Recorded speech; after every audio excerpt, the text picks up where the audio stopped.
નમસ્કાર. દિવસભરના તાજા સમાચારોમાં તમારું સ્વાગત છે. તમારી સાથે હું છું પિનલગીરી ગોસ્વામી. સમાચારો વિસ્તારથી જાણીએ એ પહેલા મહત્વના સમાચારો ઉપર એક નજર. મિત્રો, આજની વિડીયોમાં સૌથી મોટા સમાચારની વાત કરીશું. અદાણી ગ્રુપે કહ્યું છે કે તમામ આક્ષેપો પાયા વિહોણા છે.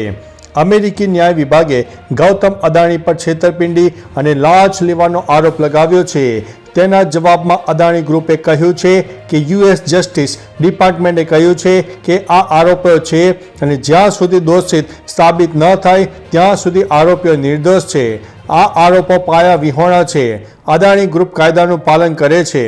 અમે ઉચ્ચ ધોરણો માટે પ્રતિબદ્ધ છીએ. તમામ સંભવિત કાયદાકીય પગલાં લેવામાં આવી રહ્યા છે. મિત્રો, અન્ય મહત્વના સમાચારની વાત કરીએ તો હવે સુરતીઓ વોટર મેટ્રોની મુસાફરી કરી શકશે. સુરતમાંથી પસાર થતી તાપી નદી સુરતીઓની પીવા માટેની જીવાદોરી માનવામાં આવી રહી છે, પરંતુ હવે તાપી નદી પર બેરેજ સાકાર થાય પછી સુરત પાલિકા તાપી નદીનો મહત્તમ ઉપયોગ કરીને તાપી રિવરફ્રન્ટને ધ્યાનમાં રાખીને વોટર ટ્રાન્સપોર્ટને ઇન્ટિગ્રેટેડ કરવા માટે વિચારણા થઈ રહી છે. તાપી નદી પર બેરેજ બનાવવા માટે કવાયત શરૂ પણ થઈ ગઈ છે. તાપી નદી પર બેરેજ બનાવવા સાથે સુરતીઓને પીવાના પાણીનો સ્ત્રોતમાં પણ વધારો થશે. મિત્રો, અન્ય મહત્વના સમાચારની વાત કરીએ તો વડોદરા શહેરમાં સતત ચોથા દિવસે પણ દબાણ હટાવો ઝુંબેશ જારી કરવામાં આવી હતી. શહેરના ન્યાય મંદિર વિસ્તારમાં આવેલા સાયકલ બજાર, દૂધવાળા મોહલ્લા તેમજ અન્ય વિસ્તારોમાં ગેરકાયદેસર કેબિનો અને લારી ગલ્લા તેમજ શેડ અને ઓટલા તોડવાની કાર્યવાહી પણ કરવામાં આવી હતી.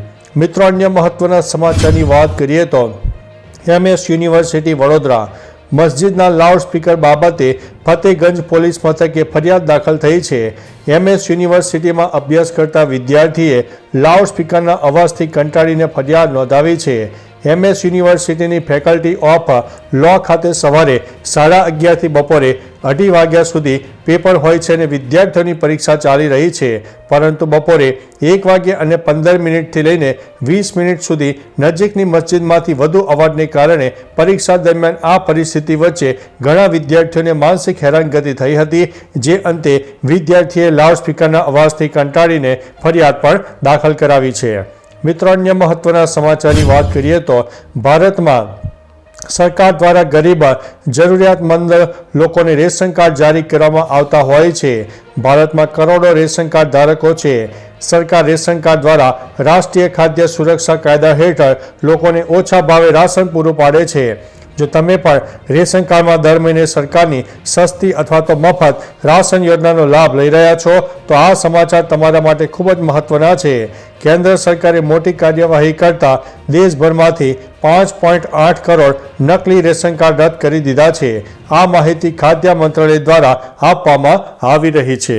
મિત્રો, અન્ય મહત્વના સમાચારની વાત કરીએ તો નકલી હોસ્પિટલ બાદ હવે નર્સિંગ ઇન્સ્ટિટ્યૂટ પણ સામે આવ્યું છે. રાજ્યમાં નકલીનો સિલસિલો યથાવત છે. સુરતમાંથી નકલી હોસ્પિટલ બાદ હવે નર્સિંગ ઇન્સ્ટિટ્યૂટ ઝડપાયું છે. આ મામલે NSUI દ્વારા એક સ્ટિંગ ઓપરેશન પણ કરવામાં આવ્યું હતું, જેમાં એક શોપિંગ કોમ્પ્લેક્સની નાની દુકાનમાં આખું ઇન્સ્ટિટ્યૂટ ચલાવવામાં આવતું હતું. NSUI અને યુથ કોંગ્રેસ દ્વારા તપાસ કરાવતા ઇન્સ્ટિટ્યૂટ બોગસ હોવાનું જણાવ્યું છે. જીવનદીપ ઇન્સ્ટિટ્યૂટ નર્સિંગ કાઉન્સિલમાં નોંધાયેલું નથી તેવો પણ આરોપ કરવામાં આવ્યો છે. મિત્રો, અન્ય મહત્વના સમાચારની વાત કરીએ તો યુવાનો માટે રોજગાર મેળવવાની ઉત્તમ તક. યુવાનો માટે નોકરી મેળવવાની તક સામે આવી છે. દેવભૂમિ દ્વારકા જિલ્લા રોજગાર વિનિમય કચેરી દ્વારા ઔદ્યોગિક ભરતી મેળાનું આયોજન કરવામાં આવ્યું છે. આ મેળો શુક્રવાર તારીખ 22ના રોજ સવારે કલ્યાણપુરની ઔદ્યોગિક તાલીમ સંસ્થા ખાતે યોજાનારો છે. આ એક ઓપન જોબ ફેર છે, જેથી કોલ લેટર ન મળ્યો હોય તેવા અથવા તો રોજગાર કચેરીમાં નામ નોંધણી ન કરાવ્યું હોય તેવા ઉમેદવારો પણ સ્વખર્ચે આ જોબ ફેરમાં હાજર રહી શકશે. મિત્રો, અન્ય મહત્વના સમાચારની વાત કરીએ તો ભારતીય મહિલા હોકી ટીમે ત્રીજી વખત ટાઇટલ જીત્યું છે. ભારતીય મહિલા હોકી ટીમે શાનદાર પ્રદર્શન કર્યું છે અને એશિયન ચેમ્પિયન્સ ટ્રોફીની ફાઇનલમાં ચીનને 1-0થી હરાવીને ટાઇટલ જીતી લીધું છે. ભારતીય મહિલા ટીમે આ રીતે ત્રીજી વખત ખિતાબ જીતી લીધો છે. દીપિકાએ ત્રીજા ક્વાર્ટરમાં ભારત માટે ગોલ કર્યો હતો, જે અંતમાં નિર્ણાયક સાબિત થયો છે. દીપિકાએ 31મી મિનિટે પેનલ્ટી કોર્નર પર ગોલ કરીને ટીમને લીડ અપાવી હતી. ચીનની ટીમ નિર્ધારિત સમયમાં ગોલ કરી શકી ન હતી. મિત્રો, અન્ય મહત્વના સમાચારની વાત કરીએ તો યુનિવર્સિટીઓમાં હેલ્મેટ ફરજિયાત. ડીજીપી ફરમાન કર્યું છે. તે મુજબ રાજ્યમાં તમામ યુનિવર્સિટીઓના વાઇસ ચાન્સેલરને ટુ વ્હીલરથી લઈને આવતા વિદ્યાર્થીઓને ફરજિયાત હેલ્મેટ પહેરવા જણાવ્યું છે. ફરમાન અનુસાર રાજ્યમાં ઉચ્ચ શૈક્ષણિક સંસ્થાઓ, કોલેજોમાં અંદાજિત 16.4 લાખ વિદ્યાર્થીઓ ભણે છે. 26 વર્ષથી નીચેની વયના ઘણા યુવાનો હેલ્મેટ ન પહેરવાને કારણે મૃત્યુ પણ પામે છે. આ વયમાં આવે છે. વિદ્યાર્થીઓ હેલ્મેટ પહેરતા થાય, તેથી આ ફરમાન કરવામાં આવ્યું છે. મિત્રો, અન્ય મહત્વના સમાચારની વાત કરીએ તો મહારાષ્ટ્ર બિટકોઇન કૌભાંડ કેસમાં સીબીઆઈની તપાસ શરૂ કરવામાં આવી છે. સીબીઆઈએ બુધવારે મહારાષ્ટ્રમાં 6,600 કરોડના કથિત બિટકોઇન કૌભાંડની તપાસ શરૂ કરી છે. પ્રારંભિક તપાસમાં કૌભાંડમાં સંડોવાયેલા મુખ્ય આરોપી સામે કેસ નોંધવામાં આવ્યો છે. આ સાથે આ કેસમાં અન્ય એક આરોપીની પૂછપરછ માટે બોલાવવામાં આવ્યો હતો. એફઆઈઆરમાં મુખ્ય આરોપી અમિત ભારદ્વાજ અને અજય ભારદ્વાજનું નામ સામેલ છે.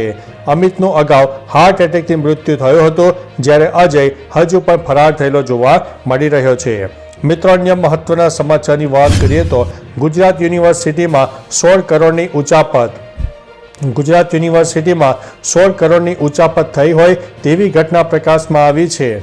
એનિમેશન ડિપાર્ટમેન્ટના પૂર્વ કોઓર્ડિનેટર યુનિવર્સિટીના પૈસા પોતાના, પત્ની અને સ્વજનોના ખાતામાં ટ્રાન્સફર કરી દીધા હતા. સ્વજનોના બેંક એકાઉન્ટમાં 16 કરોડ કરતાં વધુ રકમ મેળવી લીધી હતી.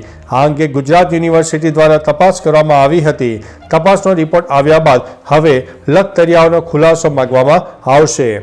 તો ચાલો મિત્રો, ફરીથી દેશ અને દુનિયાના સુપરફાસ્ટ સમાચાર લઈને મળતા રહીશો. ત્યાં સુધી અમને રજા આપશો. નમસ્તે.